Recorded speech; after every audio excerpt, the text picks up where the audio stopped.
As you become more experienced in Photoshop, you'll find that you'll use different groups of panels for performing different tasks. And it may be helpful to customize the panel locations and save them specifically for that particular task. So if you want to explore different options, Photoshop ships with several different workspaces or kind of presets of different panel locations. For example, if I was going to use the painting tools, then from the workspace picker over here, I can select the painting option and the panels would change back to the panels which are required for painting. Or if I was doing more of a graphic design, then I would click on the workspace picker and select graphic and web. For now, I would return back to the essentials. Let us now study how to create our own workspace. So I'll first close the existing workspaces by clicking on these options over here and selecting close tab group, close tab group, close tab group, and even these properties options, I'll close the tab group.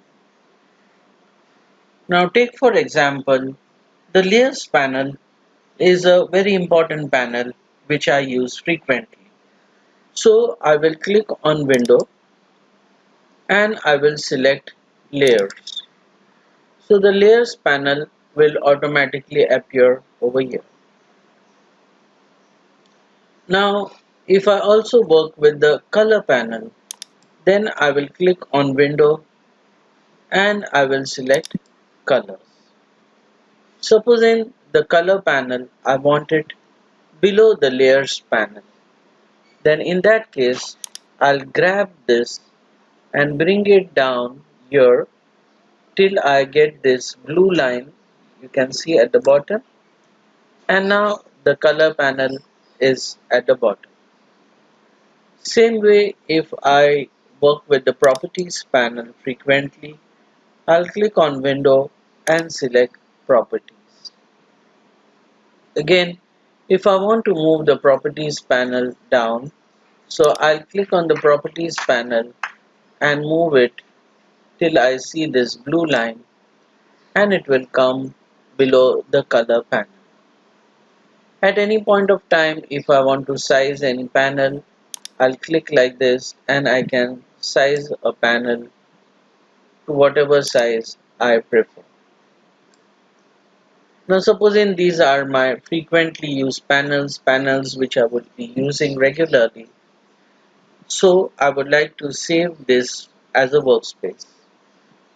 So I'll click on the workspace picker over here and I will select new workspace.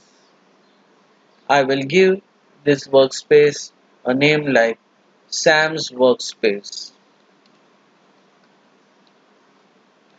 And then I would click on save. Remember, it also gives me an option to save the keyboard shortcuts, menus and toolbars. So right now I have not customized these, so I will just click on save. Now the workspace gets saved by the name as Sam's workspace and it is active. If I want to revert back to my essentials, then I'll click on essentials workspace. However, although we have switched back to essentials, it is still showing the Sam's workspace. So to revert back to essentials, click on reset essentials and you would be back to the essentials workspace. If you want to delete any workspace, take for example I want to delete the Sam's workspace, then I would click on delete workspace and then from this drop down I can select the workspace which I want to delete. Remember, the workspace which you want to delete should not be the active workspace. workspace and then click on delete. So it will give me a warning. Are you sure you want to delete the workspace, Sam's workspace? I would click on yes and it is deleted. Now you can see the Sam's workspace is no longer present over here. So friends, with this we finish this lecture and we'll see you once again in the next lecture. Till that time, goodbye.